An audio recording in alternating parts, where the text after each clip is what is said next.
آج اس وقت یقین کر لیں پاکستان کی معیشت کی تباہی کی وجہ کیا ہے جی؟ دنیا میں کوئی بھی حکومت ہو، اسلامی ہو، جمہوری ہو، غیر جمہوری ہو، اینی کوئی بھی ہو، اس کے اولین فرائض میں شامل ہے کہ وہ اپنے ملک کی معیشت کو بہتر کرے، امن و امان کو بہتر کرے۔ پاکستان کی معیشت کا دار و مدار زراعت پر ہے۔ زراعت بہتر ہوگی تو معیشت بہتر ہوگی، جب معیشت بہتر ہوگی تو خود بخود امن و امان بہتر ہوگا۔ آج میں تو اپنے آپ کو خوش قسمت قوم بھی نہیں کہہ سکتا کہ میری اسمبلی میں کیا ہو رہا ہے، کہ نیشنل اسمبلی، پروونشل اسمبلی میں جتنے لوگوں کو ہم نے الیکٹ کر کے بھیجا وہ وہاں جا کر بیٹھ کے پاکستان کے لیے اکٹھے بیٹھ کے بات کر سکتے ہیں، وہ پاکستان کے مفاد میں اکٹھے ہو سکتے ہیں، اپنی اپنی ذاتی جنگوں میں پڑے ہوئے ملک جائے بھاڑ میں۔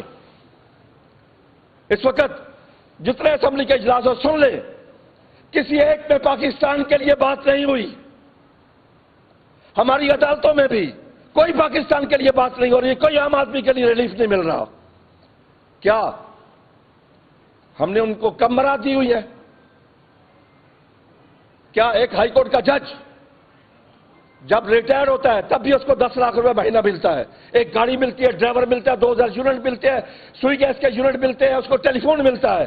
پاکستانی کاشتکار جو پیدا ہوتا ہے کام کرنے لگتا ہے، مرتے دم تک کام کرتا ہے، اس کے لیے کیا مراد ہے؟ کیا ہم پاکستانی نہیں ہیں؟ آج بھی ایک جسٹس پوری عدلیہ پوری گرمیوں میں 2.5 مہینے چھٹیاں کرتی ہے، تنخواہیں فل ملتی ہے۔ کیا انگریز کو گئے ہوئے اگر 77 سال ہو گئے تو اپنا رویہ بدلیں؟ وہ چھٹیاں کرتے تھے کہ وہ سردیوں میں گرمیوں میں چلے جاتے تھے باہر ٹھنڈے علاقے میں، آج تک وہ ریت چلی آئی، ہم اس کو بھی تبدیل نہیں کر سکے۔ آج بھی ہمارا ایک جسٹس اگر اٹھ کے اندر سے آتا ہے، ایک آگے آ رہا ہوتا ہے، 2 کرسی پیچھے کرتے پھر وہ تشریف رکھتے ہیں۔ کیا یہ اسلامی جمہوریہ پاکستان ہے؟ ہمارے خلفائے راشدین اسی طرح کرتے تھے۔ یہاں پہ اگر برات کسی کو نہیں مل سکتی، وہ کسان ہے، وہ مزدور ہے۔ آپ یقین کر لیں اس وقت کسان مرنے جا رہا ہے، وینٹیلیٹر پہ ہے۔ سر اگر کسان مر گیا، اگر کسان زراعت سے پیچھے ہٹ گیا، آج اگر آپ چین کی نیند سوتے ہیں، کھانا کھا کے سوتے ہیں اس لیے آپ کو نیند آتی ہے، اگر آپ کی ٹیبل پہ کھانا نہ ہوا تو کیا ہوگا؟ اگر آج اس ملک میں امن و امان ہے تو اس کی واحد وجہ ہے کہ آپ کے پاس کھانے کے لیے گندم بھی ہے، فروٹ بھی ہے، سبزیاں بھی ہیں، دودھ بھی ہے، آپ کے پاس ہر چیز ہے۔ وہ کس کی بدولت ہے؟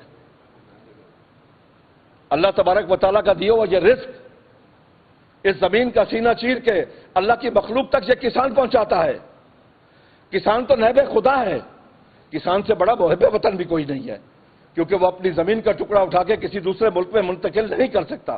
اس کا جینا پاکستان میں، مرنا پاکستان میں، اس کی اولاد ادھر، جداد ادھر، تعلیم ادھر، صحت ادھر، اس کا ایمان بھی ادھر ہے۔ آج ہم زراعت پہ کہاں کھڑے ہیں؟ کیا یہ ہوش کے ناخن لینے کا ٹائم نہیں ہے کہ پچھلے سال سے ہماری 64% کپاس میں کمی ہے، تیل کی فصل میں کمی ہے، آم کی فصل اڑ گئی، ہماری ایکسپورٹ تھی وہ بھی، کنوں کی آنے والی فصل تباہ ہو گئی ہے، مکی کی پیداوار میں کمی آ گئی ہے، تو ہم کریں گے کیا؟ ہم جتنی بیوروکریسی اوپر بیٹھی ہوئی ہے، کیا تنخواہ کس بات کی لیتے ہیں وہ کہ اگر وہ 10 سالہ یا 20 سالہ پلان ہی نہیں دے سکتے زراعت کا؟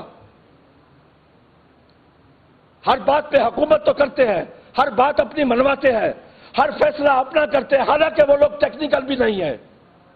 چنگیز خان کے ہسٹوریکل ورلڈ ہے، اس نے کہا تھا کہ میں نے اپنی پوری زندگی میں ایک دفعہ بھی ظلم نہیں کیا۔ سننے والے حیران ششدر رہ گئے کہ جس نے خون کے دریا بہائے وہ کہتا میں نے ظلم نہیں کیا، تو اس نے تشریح کی کہ میں نے پوری لائف پہ کسی